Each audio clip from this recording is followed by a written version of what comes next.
ధీమహి భక్తి ఛానల్కి స్వాగతం సుస్వాగతం. ఈరోజు ఒక చక్కని టాపిక్ గురించి చాలామంది అడుగుతున్నటువంటి విషయం గురించి తెలుసుకుందాం. గర్భిణీ స్త్రీలు ఎన్ని నెలల వరకు ఏం చేయొచ్చు, ఏం చేయకూడదు అనేటువంటి డౌట్లు చాలామంది అడుగుతున్నారండి. అందుకోసం ఇది ప్రత్యేకంగా ఒక వీడియో చేయాలని చెప్పేసి మరి చెప్పడం జరుగుతుంది. షార్ట్స్లో కూడా పెట్టినా కూడా చాలామంది మళ్ళీ కామెంట్స్ రూపంలో అనేక డౌట్లు అడుగుతూనే ఉన్నారు. సో వారందరికీ తీర్చే విధంగా ఈరోజు కొంచెం వీడియో చేయాలన్నటువంటి ఆలోచనతో ఉన్నాం. స్కిప్ కాకుండా మొత్తం కూడా చూడండి. అందరికీ అన్ని ఇళ్లలో పనికొచ్చేది, మీకు పనికి రాకపోయినా కనీసము మీ చుట్టాలకు మా ఫ్రెండ్స్కో పనికొచ్చే వీడియో కనుక పూర్తిగా చూడండి. గర్భిణీ స్త్రీలు ముఖ్యంగా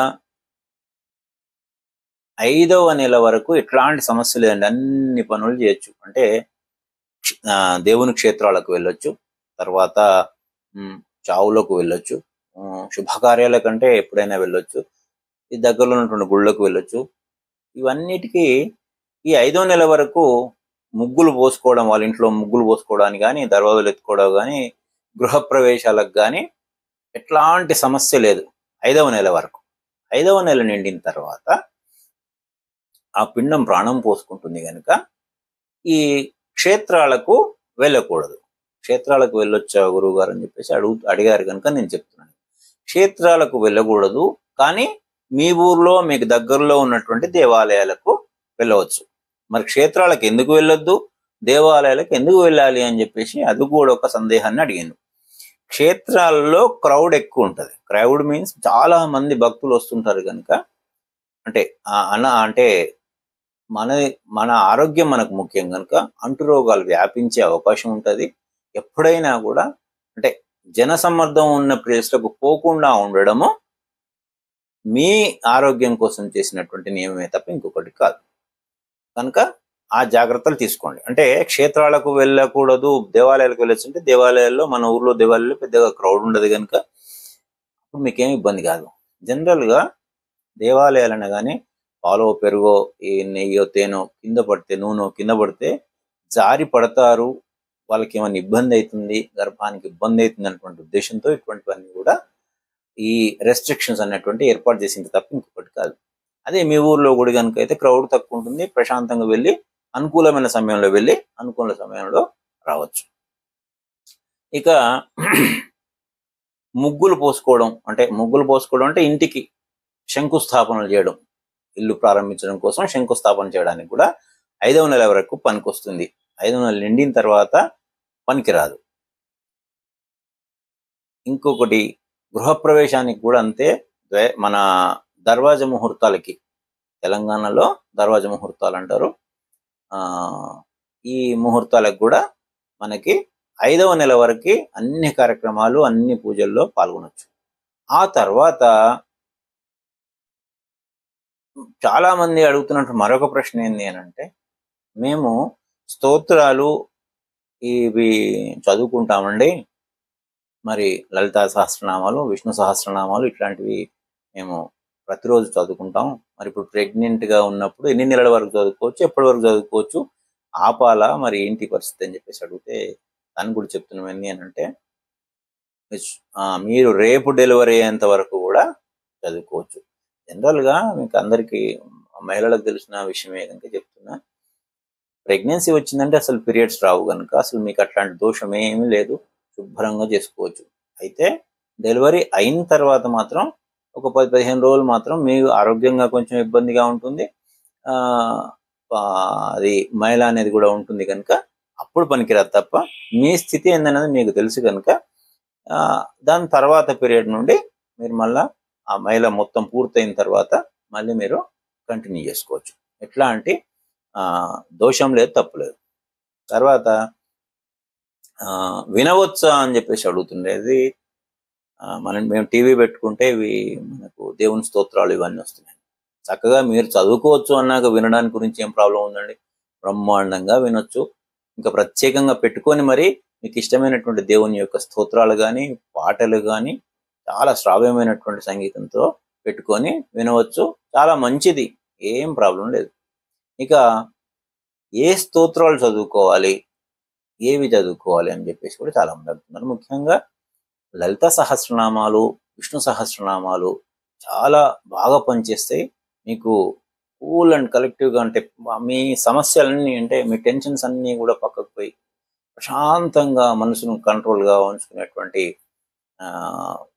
పని చేయాలి అంటే మీరు లలిత సహస్రనామాలు, విష్ణు సహస్రనామాలు అద్భుతంగా పనిచేస్తాయి. లేదండి మేము లలిత సహస్రనామాలు, విష్ణు సహస్రనామాలు చదివేంత పరిస్థితి లేదు అంటే రాముని నామం, రామ రామ, మీరే పని చేస్తున్నా కూడా, మీరే పని చేసుకుంటున్నా కూడా, పడుకున్నా కూర్చున్నా ఏం పని చేస్తున్నా కూడా రామ రామ రామ అనుకోవచ్చు. దాంతో కూడా మనసు చాలా కంట్రోల్ అవుతుంది. గర్భంలో ఉన్నటువంటి బిడ్డ చాలా చక్కగా ఆరోగ్యంగా పెరగడం జరుగుతుంది. అదేవిధంగా ఓం నమ శివాయ కూడా అంతే. నమ శివాయ అంటే పంచభూతాలు అన్ని కలిపే నమ శివాయ. కనుక నమ శివాయ అంటే చక్కటి ఫలితాలు ఇస్తాయి, చాలా మనసు ప్రశాంతంగా ఉంటుంది. ఇవన్నీ కూడా అంటే మీరు సర్వకాల సర్వావస్థలే అందు మీరు ఏ పని చేస్తున్నా కూడా మీరు ఈ నమశివాయ కానీ రామాని కానీ, ఇంకోటి ఏంటంటే దీనికి ఈ రిథంలోనే చదవాలి, ఈ ఫ్రీక్వెన్సీలోనే చదవాలనేది కూడా ఏం లేదు. మీకు రామ రామ రామ రామ అనొచ్చు, రామ రామ, అట్లా వివిధ ఫ్రీక్వెన్సీలు మీకు ఎట్లా వస్తే అట్లా చదవచ్చు. దీనికి ఇట్లనే చదవాలి, ఇదే స్వరం, ఈ స్వరం ప్రకారం చదువుతూనే అది కరెక్ట్ అనేది ఏం లేదు. నమ శివాయ నమ శివాయ నమ శివాయ, అట్లా మీకు ఎట్లా వచ్చినా కూడా మీకెంత చేతనైద్దో అంత చేసుకోండి. మీరు ముఖ్యంగా కామ్గా ఉండడం, అంటే మీ మానసికంగా ఎంత ప్రశాంతంగా ఉండి ఎంత ఉత్సాహంగా ఉంటారో మీ కడుపులో బిడ్డ కూడా అంత ఉత్సాహంగా, అంత బాగా పెరుగుతుంది, అంత ఉత్సాహంగా ఎదుగుతుంది. మానసికంగా కూడా బయటకు వచ్చిన తర్వాత కూడా అద్భుతమైనటువంటి మీకు 12 బిడ్డ పుడతారు, చాలా చక్కటి రిజల్ట్ కనబడుతుంది. కనుక ప్రశాంతంగా ఉండడం అనేటువంటిది చాలా ముఖ్యం. ఇక మా దగ్గర వాళ్ళు చనిపోయారండి, వారి చావుకు వెళ్ళొచ్చా అని చెప్పేసి అడుగుతున్నారు. 5వ నెల వరకు వెళ్ళవచ్చండి. ఇప్పుడు చెప్పిందే మళ్ళీ కారణం. చావులకు కూడా ఏంది అంటే బ్యాక్టీరియా ఫామ్ అయితే చనిపోయిన వాళ్ళ దగ్గర వాళ్ళ కుటుంబ సభ్యులు ఆ చనిపోయిన వారికి పరిచర్యలు చేస్తుంటారు కనుక వాళ్ళకు కూడా బ్యాక్టీరియా వ్యాపించే అవకాశం ఉంది. కనుక వీరు గర్భిణీ స్త్రీలో కొంచెం సెన్సిటివ్గా ఉంటారు కనుక ఆ ఎఫెక్ట్ ఏం రాకుండా, మళ్ళీ చావు అంటే జనాలు మళ్ళీ వస్తారు కనుక ఆ జనాల మధ్యకు పోకుండా మీ ఆరోగ్యం కోసం ఏర్పాటు చేసినటువంటిదే ఈ నియమం కూడా. 5వ నెల వరకు ఎట్లాంటి ప్రాబ్లం లేదు. 5వ నెల తర్వాత పోవడం అయితే పనికిరాదు. అదేవిధంగా భర్త కొబ్బరికాయలు కొట్టడము, గుమ్మడికాయలు కొట్టడం గురించి కూడా చాలా మంది అడుగుతున్నారు. భర్త కొబ్బరికాయలు కొట్టొచ్చండి, ఏం ప్రాబ్లం లేదు. 5వ నెల వరకు కొబ్బరికాయలు కొట్టడానికి, గుమ్మడికాయలు కొట్టడానికి ఏం ప్రాబ్లం లేదు. తర్వాత మాత్రం మళ్ళీ 5వ నెల తర్వాత పనికిరాదు. అదేవిధంగా సత్యనారాయణ వ్రతాలు చేసుకున్నా, గృహప్రవేశాలు చేసుకున్నా చక్కగా కూర్చొని మీ ఆరోగ్యం సహకరించిన వరకు కూర్చొని చేసుకోవచ్చు. 5వ నెల వరకు ఏ సమస్య లేదు. 5వ నెల తర్వాత మీకు అంటే ఇద్దరిని మోయాల్సి ఉంటుంది. ఇంకా కొంచెం ఆరోగ్యపరంగా మీరు ఎక్కువ కేర్ తీసుకోవాల్సిన అవసరం ఉంటుంది కనుక ఆ టైంలో మాత్రము పనికిరాదు. అది ఏ పూజలైనా కూడా. అయితే మీరు మానసికంగా మీరు పూజ చేసుకోవచ్చు. అంటే రామ రామ రామ జప అంటే పారాయణం లాగా ఇది స్మరించుకోవడం వేరు విషయము. ప్రత్యేకంగా మనము పూజలలో కూర్చోవడము అంటే శారీరకమైనటువంటి ఒత్తిడికి గురయ్యే పనులు ఏవి చేయకపోవడమే మంచిది.